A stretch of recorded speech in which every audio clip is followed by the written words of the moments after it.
Okay, I'm going to start. I'm going to talk today about a literary writer. It might be a little bit unusual at a conference about women in photography talk about a writer, but I think her writing is really important, especially when it comes to identity and photography. And her name is Dubravka Ugrešić. I read her books since I was a teenager, but I really started to study her while I was doing my PhD in Newport. And at the time I was making a work around Rebecca West's Black Lamb and Grey Falcon book that became the foundation for my book You the Lost Country that Sandra Križić-Roban introduced you to yesterday during the morning session. So Rebecca West and Dubravka Ugrešić were kind of two main female writers that my work evolved with, my last book. And although they both belong to different time periods and to different cultures, there are many similarities between these two writers. Both Rebecca West and Dubravka Ugrešić are considered feminist writers who are not afraid of being very critical and holding strong opinions. Both women's existence was significantly marked by displacement. Interestingly, both were called witches. Yeah. Rebecca West's biographer Victoria Glendining wrote that if Rebecca West had been a poor 17th century woman, she would have been burnt as a witch. And West herself felt shunned like one. In a letter from 1973, she writes to Arthur Crook, the editor of the Times Literary Supplement, that she always felt treated as a witch, pelted out of the village with my broomstick, and that her books were treated as maleficent spells. Dubravka Ugrešić was labeled a witch by a Croatian magazine, Globus.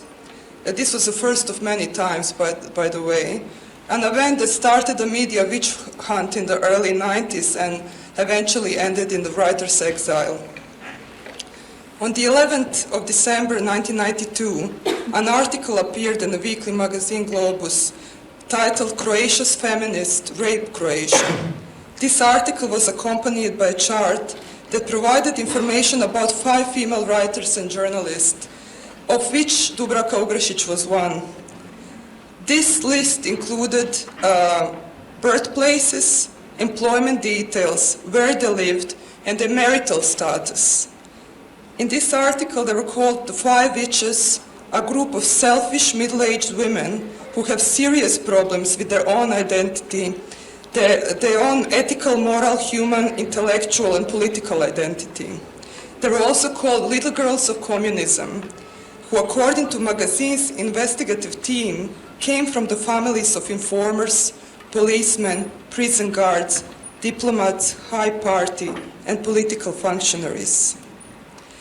The fact that some of the women who did get married, I now quote, in spite of their theoretical position and physical appearance, end quote, married Serbs, was also mentioned as a significant detail.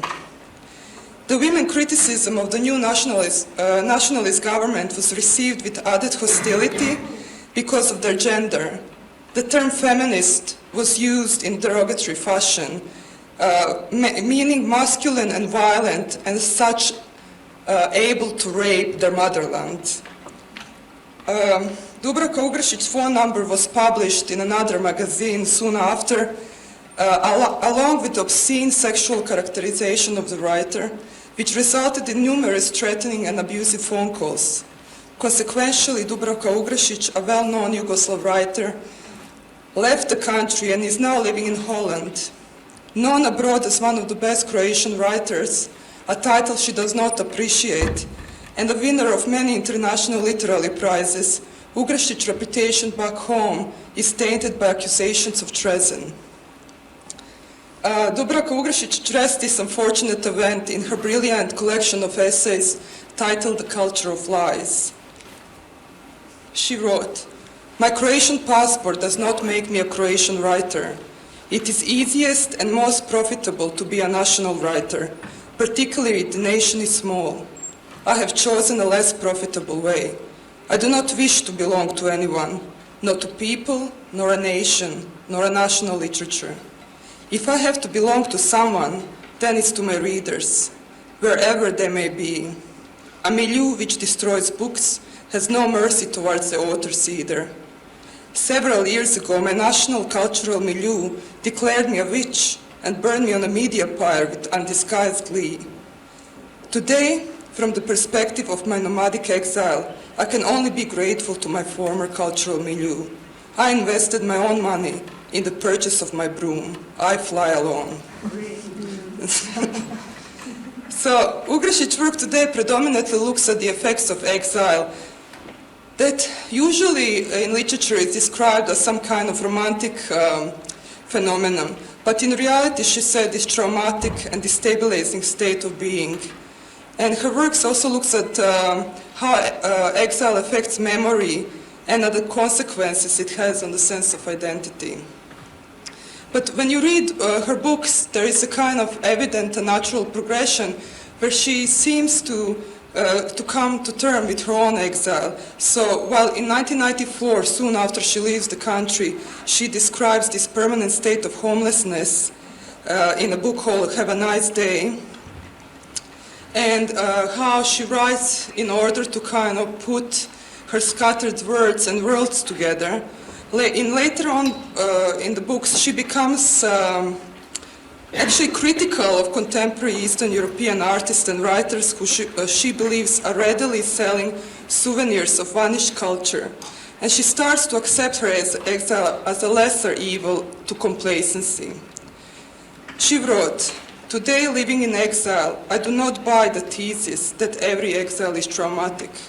On the contrary, I consider my decision to possess only a suitcase, one of the better ones in life. Repressive homelands are far more traumatic."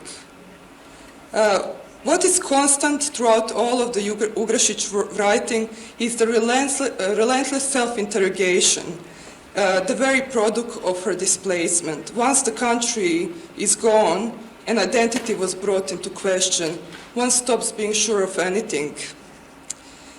In the time of the war, Ugrešić bravely attacked nationalism, calling it an ideology of idiots. A slightly nicer name for what she terms fascism, and also a religious and therapeutic refuge for those who have nothing else. Ugrešić compares nationalism also to a virus, and the one that is spread by the pharmaceutical company that benefits them and them only. She said that is why when the virus is gone, ordinary people claim they can't remember how it happened and why, and what's gotten into them. What is really interesting when looking at both Rebecca West and Dubravka Ugrešić's work is this kind of intersection between their displacement and their gender, and how this influences both the formation of identity and sensitivities to the issues of otherness. Women might be seen as more sensitive to otherness or othering because their very gender already makes them more socially marginalized. And what I noticed when I was doing my research for the PhD, that displaced female artists are acutely sensitive to this othering, so much so that in many cases it becomes a central focus of their works. Dubravka Ugrešić said in her interview with Svetlana Bojm that the identity policy is a toy. It could be benign, it could be dangerous, it could be liberating, it could be enslaving. When people realize they were given a cheap toy of identity and that the real problems are somewhere else, maybe they will start to search for ways to be equal, not different. Because perpetuating the trauma of repressed ethnic and other identities produces a thick and manipulative ideological fog. At least 1,500,000 people disappeared in Yugoslavia together with their countries. These are the people who are minority called Yugoslavs. And Ugrešić calls this the biggest atrocity that happened in a modern day Europe, but yet it was done through bureaucratic terms. And she talks a lot about how no one really went looking for where these people have gone. And today, what's happening in the former Yugoslavia, or the countries that, Croatia, Bosnia, Slovenia, Montenegro, and I forgot something, of course, Serbia, is that there is a total denial and marginalization of Yugoslav identity, so you can't really call yourself one officially. So I want to draw particular attention to this book she wrote called The Museum of Unconditional Surrender, that is a novel, but it's really a book about photography. In this book follows a narrator who is a 45-year-old woman who kind of, I think, is based on the author itself, and she's trying to navigate her life in exile and come to terms with the fragmentation of memories, a result of losing her home, her job, and her friends. The novel is a collection of numbered vignettes, photographic in their nature, and indeed photography takes the central stage in the book. As a child, the narrator played a game where she and her friends would roll up a piece of paper and pretend it's like a kind of paper telescope. And this roll of paper, she said, reduced the boundless and an unmanageable world to something bounded and manageable. The world became smaller, was fitted within a frame. Through the little tube, one really could see. Without the tube, one only looked. The narrator poignantly writes, later on in life, photography takes this role of making the world and memories more manageable and reduced to little rectangles. In the Museum of Unconditional Surrender, a photo album is akin to a family museum. The fear of dying, there is a really brilliant scene where she describes her mother, aging mother, coming in and out of the hospital, and in one of the last returns from the hospital when she knows it's probably the end of her days, she asks her daughter to photograph her. The narrator describes her mother's fear and how she struggled to come up with an expression she would leave her children with, her last photograph. Quote, I watched that inner effort to raise her sad, drooping face and drag a smile onto it. Well, no matter how hard she tried, the effort resulted in one single, unambiguous expression, which she could not see or know, a naked spasm of fear, end quote. The narrator also speaks of her dislike of taking photographs, especially the tourist kind of photographs, and recalls buying a small automatic camera during one trip abroad. When she came back from her journey, the narrator looks at these photographs again and realizes that she only remembers what she photographed. That makes her ask herself, what would she remember if she didn't take any pictures? The way Ugrešić writes in this book mirrors in many ways the nature of memory. Her narrative is fragmented, it takes form of verbal photographs or memory snapshots. Some scenes are numbered, some are not. Photographs are brought in to stand for memory, and a photo album takes its rightful place as a family museum. Photographs, as it's widely believed, do not only stand in for memory, they also help us recall our past experience. They serve as a proof of identity and a material evidence of past. Photographs are important in the creation of self-narratives. There is a remarkable scene in the Museum of Unconditional Surrender that demonstrates that even hardened war criminals know about the power of photography. And this is a story about Ratko Mladić, a Serbian general who is currently in The Hague in the International War Crime Tribunal for the former Yugoslavia, accused, among other things, for slaughtering 8,000 Muslim boys and men during the period of a week. She writes, there is a story going around about the murderer, the Serbian General Mladić, who for more than a year has been turning the innocent city of Sarajevo into a graveyard. It is said that he aimed his guns from the surrounding Sarajevo hills straight at the house of a friend. The story goes on to say that the murderer then telephoned his friend to tell him he was about to blow up his house. You got 5 minutes to take your albums and get out, it's what he said to his friend on the phone. So General meant his family albums. Before destroying everything he owned, the General has generously bequeathed his victim with life together with the right to memory, life with a few snapshots. So as I said, he was very aware of his power of his photographic image had. So when he was arrested in Belgrade and brought into The Hague, he complained to the International War Crime Tribunal that they were using a wrong picture of him. He said that they were using a picture that is not representing him as a strong warrior, but as a kind of feeble, weak old man. And he requested the International War Crime Tribunal to change this image, that I think is quite remarkable. In the Museum of Unconditional Surrender, we have also a Bosnian refugee telling the narrator that refugees are divided into two categories: those who have photographs and those who have none, or those who have proof that they existed, that the life they led existed, the house they grew up in, the school they went to, friends they played with existed, and those who don't. As a friend of the narrator puts it, life is nothing more than a photograph album. Only what is in the album exists. What is not in the album never happened. Dubravka Ugrešić sees photography as a reduction of unmanageable world into little rectangles. A photograph is a measure of world. A photograph is also memory. And remembering means reducing the world to little rectangles. Arranging the little rectangles into an album is autobiography. In the second chapter of the Museum of Unconditional Surrender, called The Poetics of the Album, the narrator's mother starts kind of obsessively arranging these photographs from her past into a dozen or so family albums. And the narrator tries to understand the concept in which her mother is organizing these, because they're not chronological. But she can't seem to find any sense or logic.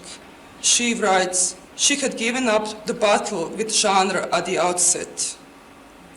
Narrator's mother keeps on arranging her albums over and over again as a way of reconstructing her personal history. The album, according to Ugrešić, is a material autobiography. Ugrešić sees this organizing of an album into material autobiography as a deeply amateur activity.